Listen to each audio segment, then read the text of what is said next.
What up, YouTube? Welcome back to the vlog. We're still running, we're still trucking, but barely. Huh. We're on an Amazon load again. So yesterday, while I was doing lift right, a load popped up, and you gotta mind you now. These loads, they were average rate at this rate last year. Yeah, last year they were average rate at this rate, and this year not so much. They're really hard to find this year, and luckily I popped up the app, the load board, the Amazon load board, just in time, and it showed up. It's 364 a mile from Vegas to San Diego, do some stuff around San Diego, come back to Vegas. So this is a block like the ones I did in Christmas last year. Yeah, last Christmas, and they're all night shift, always night shift. California, Southern California runs are always night shift. I don't know about like the Bay Area or anything like that, but Southern California ones are always night shift, those blocks. But what I didn't tell you though, take a look at this. This is the reason why.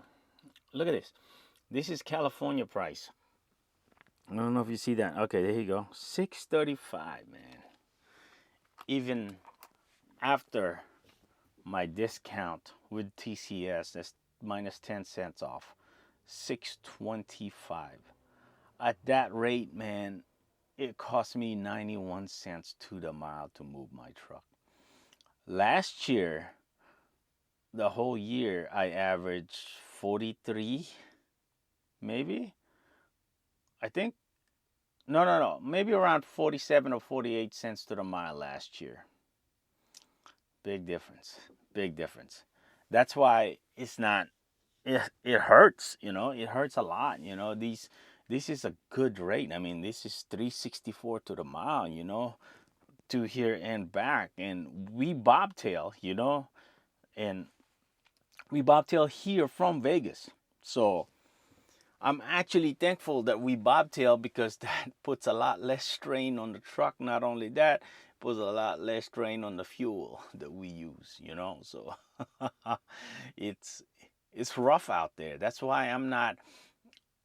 I would go out OTR if the money's right, and if I'm coming out of, let's say, Southern California going towards east, no way I can come back for the rate that I'm coming out of Southern California right now. There's not a possibility. So it's not worth it being OTR. That's just my opinion. On this one, we're still doing okay. We're gonna run 760 miles total. It's still gonna take 2 days. So I'm guessing this pays 2750, 2750, yeah, around 2757 or something like that. But after fuel, I would say it's probably gonna be around $100 days. Like I said, luckily we're bobtailing, and this is so easy. It's amazing. It amazes me that how Amazon operates. Let me tell you why. Because we bobtail from North Vegas to here. This is in the San Diego. It's one of the new ones. It's SAN5, I believe. Yeah, so SAN5. And I was supposed to pick up a load from here and take it into DSD3, which is somewhere close to downtown San Diego. And then from there, I'm supposed to pick up an empty and bring the empty back over here. Now, what happened was they did not, by the time it was my departure time, they didn't have this thing ready. And I have to have my reset by 5:40 tonight or 17:40 tonight. So it's already 6:30, and they didn't have the load ready. So it was like, okay, we'll take the load off of you. They just canceled it off of me. Now, this is a spot load. So on the spot block, they have every load that any load that get canceled, that's money off of you. I'm gonna put a dispute on this because this is not right. Because if that's the case, I mean, why did I sit around here and wait?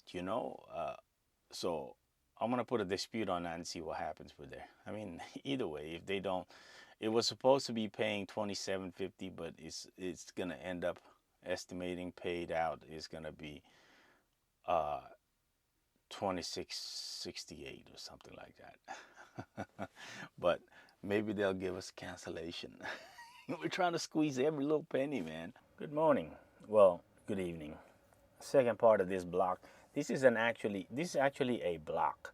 Um, doesn't look like it because I got it on the spot market, but this was a block that's not being fulfilled for some reason. So they posted it on their load board, and that's why we got it as such a better deal than most blocks, right? But how you doing out there in trucking, man? Every rate I see so far is not. It's except for the flatbed side, and it makes me want to jump ship. Now, jumping ship, that's gonna be a little bit different because insurance-wise, it's gonna be more expensive. That's why you have to factor that in. If you're thinking about jumping ship from van to flatbed, you might want to factor that in. You might want to take a look and see what kind of added cost you're doing in comparison to how much more you're gonna get as far as flatbed wise. Because you got to remember, in flatbed, the trailers are actually more expensive, and you have equipment. You have like securement equipment, and let me see what else. I I think that's about the most charges that you're gonna have. I mean, just the equipment alone, that's gonna cost you a little bit of extra, right? But so I was looking on the Amazon load board, right? And let's take a look. We're not gonna refresh that anymore. I mean, take a look at that, right? At 97 miles, it's from Riverside to Riverside. So it looks like it goes back to the same place. LGB6, yep. So it goes back to the same place for that much money. The lightning means that you can get paid within a day in 24 hours. That's just to attract people. I don't know why would anybody want to get paid. I mean, I don't even know what the significance of that. But anyway, it's 97 miles, but take a look at those hours. At 8 hours for 97 miles and 300. Those are not good rates, man. I mean, yeah, you're going to have a lot less overhead costs, but those are not great rates at all. Now, let's take a look at something like that, right? 860 miles, $1.72. Now, if your truck is like mine actually does 6.8 now. It's averaging 6.8 on the MPG because I got an overhead done. But if you're averaging 6.8, your cost per mile out here, or yeah, your cost per mile in fuel out here in California at 620 is about 90 cents to the mile. Now, if you're at 172 a mile, that's, what is that, 90 cents plus 2, so you're making 82 cents to the mile after fuel. That's not counting your insurance. That's not counting your your maintenance, your operating costs. And there's no other operating cost there except for fuel. That's not good, man. That's not good at all. I mean, there's nothing good about that at all. That's why, it's I feel your pain. If you have to take these loads, man, I feel your pain, and I hope your truck maintain or whatnot. See, us, we don't have to take these loads. Our truck is paid for. The only thing we're paying is really insurance on the trucking side. That's it, and so we can let the truck sit. We're not moving the truck unless it's $3 plus mile, and if it's a $3 plus mile, it has to come back from the point of origin, which is home, We're not doing anything less than that. There's no way, Jose. I mean, just no freaking way, man. Long-term result at these rates is not good. You're gonna be down in no time. As soon as that truck starts breaking down, it's over. It's lights out. I mean, not only that. So like last year, I say I was averaging, putting away, factoring about 10 to 12 cents a mile on maintenance. Now, when fuel go up, you better believe it that the cost of maintenance would also go up. So right after I got off the road from doing the Spokane runs, we did a maintenance on this truck and we got overhead done. Oh man, it looks like, no, I think that's residue. Yeah, I think that's residue from the overhead. But anyway, we got our overhead done, we got our oil change done, and we got the air dryer filter done. Or what is that thing called? I got a brain fart. Anyway, we got that thing done. It cost me a oh, also the fuel filter, or not the fuel filter, but the oil filter bracket, the little bracket that holds the oil filter, freaking doggone TA had broken that and they had to replace that. Not only that, labor, they went up on labor. So all of that together, that's three things: overhead, oil change, and the air dryer filter cost $2,100 including labor. Yeah, I used to pay $130 an hour at WW Williams in Las Vegas. WW Williams in Las Vegas is pretty good. They're really good. I stand by them. I would go back to them again. But today, or this time, $165 an hour. Whew, man, it's crazy. Everything's going up. So $2,100 for that. Just imagine that. And then right before we were taking the truck out of that shop, the doggone batteries went out on us. So that's another $800. Just, you got to factor that in. If you're booking loads that are even at 250 a mile, the long term, those are not good loads, man. They're really not. You know, truck's still in doggone good shape. I'm really happy with it. This truck has done us really, really good. You know, I did the condenser filter and believe the expansion valve on this thing last year, and the AC compressor, and we're still holding on pretty good, still blowing pretty damn good air. So really happy with that. And I did that work myself. If we had done that if we had outsourced that work from somewhere else, it probably would have cost a lot more than that. Overall, these mud flaps are not bad. Easy to install and they hold fairly well. They come with a DOT stripe already, so you don't gotta buy that extra. Usually you gotta buy that extra for like $30 for a set of them. So, and also these ones are really heavy that, you know, they don't have that like form of the wind as they get old, you know. So these ones, I bought the cheaper kind, the plastic kind, just plastic, not rubber. And I thought about it and I was like, I'm gonna go in and exchange them. So this is actually the nicest thing on this truck. The tires are still doing very, very well. I'd say they're at least 3/4 from brand new. They're too much rubber on them. I was talking to this lady. She's a flatbedder. She's been on it for many, many years. I can't remember. I think she said 35 years. And she was flatbedder. She was hauling heavy haul, man.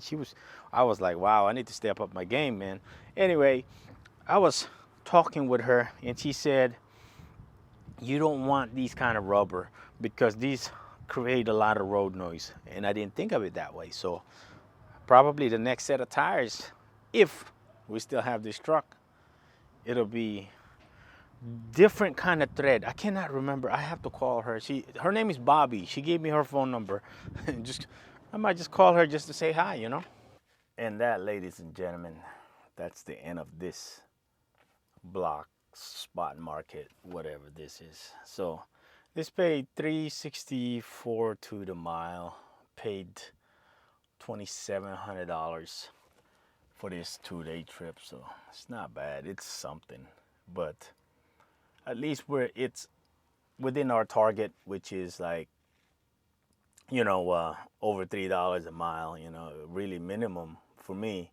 Minimum I would take is $3 to the mile, because it's just, man, the long term. I always look at the long term and long term effect, or the long term result. If you're taking anything under $3, is really because a lot of your expense, a lot of your money is going to fuel.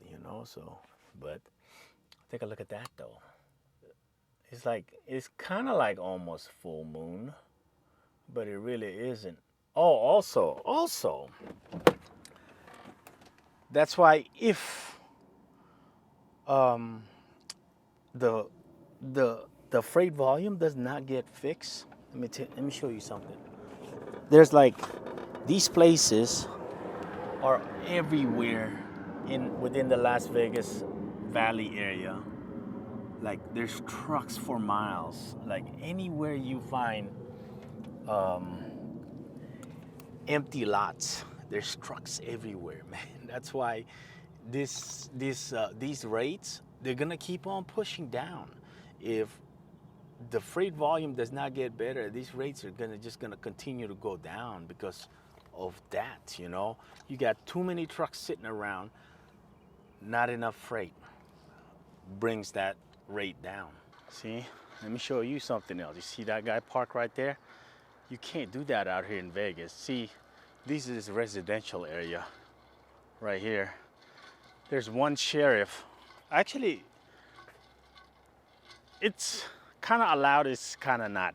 Basically, uh, Las Vegas, Clark County says no parking within 1,000 foot, no commercial vehicle parking within 1,000 foot of residential area. But every day is somebody new. So I don't know if the sheriff is getting them. You know who made out real good on all of this though is that doggone David. So there was an auction at the end of March. He sold 2 trailers and 2 trucks. He said he did real good. He didn't want to tell me the figure, but he did real good. And then I spoke to him the other day. He said, "Man, I should have sold all my equipment." But that's it. That's the end of this vlog.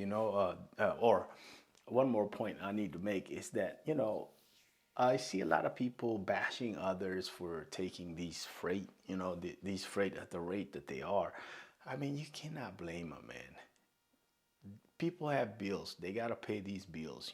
So if if they if they can break even and hopefully hold on until things pick back up, maybe that's the plan. I don't know what it is, but I'm not judging them.